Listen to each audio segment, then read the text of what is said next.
Hey everybody. So now that it's winter season, we're going to start learning one of my favorite things in life, which is team racing. So you may or may not have heard of team racing before, and that's exactly what this video is for. I'm going to run through just the very basics of the differences between team racing and fleet racing. And the goal is to give you not just basic knowledge of team racing, but also begin to show you the proper way to think about team racing. And hopefully this video will give you a good foundation for when in later videos, we get super in depth about strategy and maneuvers that we do. And yeah, so the first thing that's different in team racing is how we're scored. So in fleet racing, it's you against the entire rest of the fleet, and your place in that race is how many points you get. So you only really have to worry about yourself. In team racing, though, you're on a team with two other boats. So it's 3 boats versus 3 boats, and your points get added up, and then the team with the lower amount of points wins. So you have to keep track of not just your own place in the race, but the rest of your team's places in the race. So since there's so much to keep track of and it can get tricky in the race, I think it's easier to break it up like this. So you can think about that you have the places 1st through 6 are available, 1st, 2nd, 3rd, 4th, 5th, and 6th, which means there are 21 points available in the race, which means that if you get 10 points or less, you'll win. If your team has 10 points or less in the race, you're winning. Another way to think about it is that if you have 3 pairs of boats, as you can see down here, one from each team paired up on each other, then if you're winning 2 out of 3 of those pairs, your team has to be winning. So for example, if you have a 1, 2, 6, it means you have 9 points, which is 10 points or less, which means you win. If you have a 2, 4, 6, though, that would be 12 points, which is greater than 10 points, which means you're losing. And you'll see why this is super important later on, why we have to think about the combination that our team is in, because it's the basis for all the strategy that we do. But for now, I think you can just think about that it's important. You have to keep track of not just your own place in the race, but also your team's place in the race, because you can be winning the race by half a mile, but your team overall can still be losing. So yeah. Okay, so the next thing that's different in team racing is the course. So this is called a digital N, and we call it a digital N because of the shape. And in fleet racing, we do all sorts of courses, right? We do W1s, W2s, triangles, Olympics. We have a lot of choices. In team racing, though, this is the only kind of course you'll ever see. And we only race this one, no matter the format. And what's great about this course is that it has a lot of marks, which makes for a lot of compression zones, which means the teams are kind of forced to meet head on, and they're forced to team race, which makes it a lot more fun. So you have the start down here, upwind into a starboard rounding around this mark. So you round this windward mark the opposite way you would in fleet racing. You reach over. Once again, you round this mark the opposite way you would in fleet racing. Downwind, round this mark into a reach into an upwind, and then you finish. And these races are probably around 8 to 12 minutes long. They're super short, really intense, and they're a lot of fun. So yeah. Okay, so this stuff is super important. So there's 2 main rules differences in team racing, and these are going to be written out and explained in better language in the future videos. But for now, we're just going to brush them over because I kind of want to just get this in your brain right now so you can start thinking about it. So the first difference is that proper course is abolished except in a few cases, which means you are not obligated to round the marks in a sportsmanlike manner. So in fleet racing, you have to round the mark pretty much as fast as possible. But in team racing, you can keep going and not round the mark for as long as you want. So this means if you look at this picture right here, if you were the inside boat, this yellow boat right here, you can go past the mark for as long as you want, since you have room on the blue boat right here. And so say you were the yellow boat and this blue boat was on the enemy team, you could keep holding them out past the mark for as long as you want. And that's what this picture here is showing.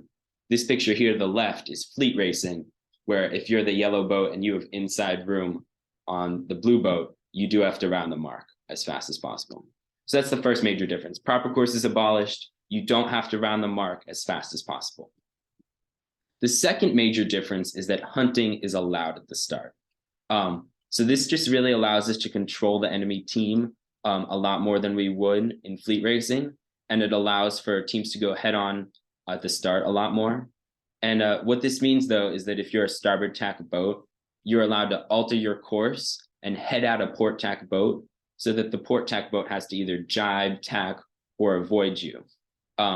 In fleet racing, you're not allowed to alter your course so that a port tack boat has to alter their course more. But that's allowed in team racing, which is fun.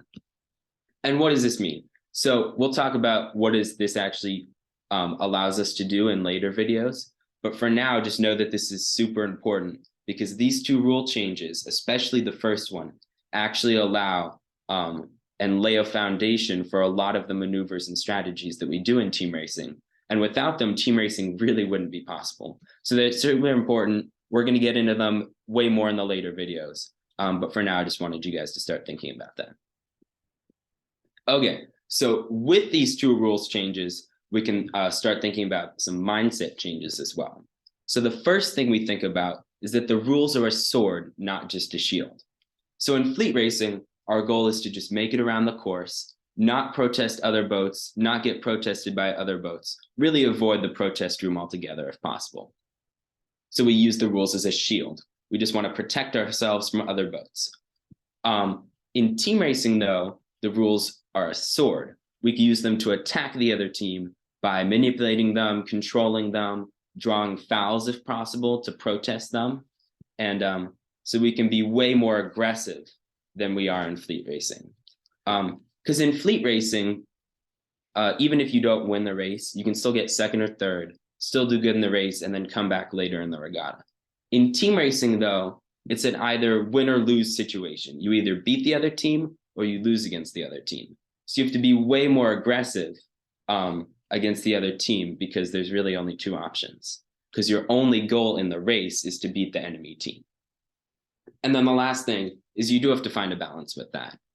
It's great to be drawing fouls and controlling the enemy team, but I think it's way better to be on the side of just controlling the other team rather than just blatantly drawing fouls. Because what I find is if you go out there and your only goal is to draw fouls against the other team, it can get super messy and it can often go against you. And you'll find yourself spinning as well as the other team. So I think it's really good just to use the rules to control the other team. And that way you can control them, still sail your own race, and then use the rules to let you do what you want and just go win the race. And that doesn't mean you shouldn't protest the other team whenever you can. If they ever foul you or you have a chance to draw an obvious foul, then you should totally go for it. But I'm just saying, don't go and seek drawing fouls the entire time. So yeah, those are the mindset changes you got to think about. Okay, and there's just one last major difference between team racing and fleet racing, and that it's how we protest has changed dramatically. So in fleet racing, when you want to protest them, you protest them on the water, you say their flag and number, and then you move on with your race and finish. And then once you're off the water, you settle the protest. So fleet racing, the protests are settled off the water. In team racing, though, all of the protests are settled on the water during the race. So there'll be judges on the water that actually decide who to penalize within a few seconds of the protest happening. So how it works is, in team racing, just like normal, you raise your hand, you yell protest, say the boat's number, and then a few things can happen. If the protested boat thinks they were wrong, they can do one spin and just move on with their race. Now, if the protested boat does not think they were wrong, they think there was no foul, then they just keep sailing.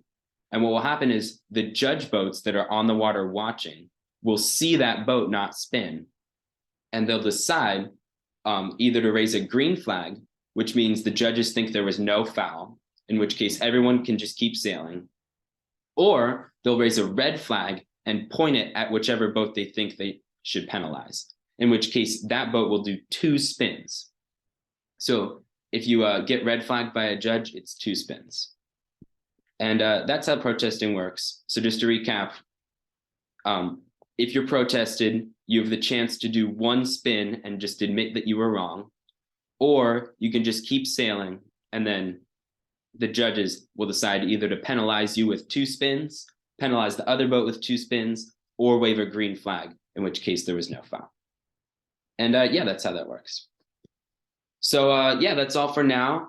We're going to go a lot more in the depth about pretty much everything I talked about in future videos. The next video, we're going to go into rule changes a lot more because you have to be super good with those. And yeah, that's all I have. If you have any questions, don't hesitate to ask. And yeah, see you guys in the next video.